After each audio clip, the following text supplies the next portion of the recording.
The world of concussion has certainly changed tremendously in just the 15, 16 years that I've been practicing.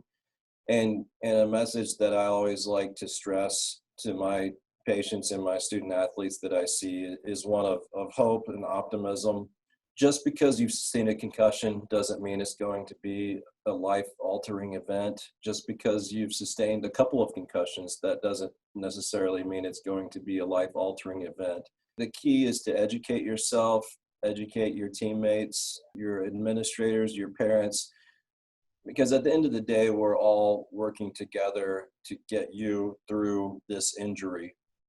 And there are many different treatment options now that weren't available 10 years ago. From a headache standpoint, there are multiple options with regard to headache treatment that weren't available even 5 years ago.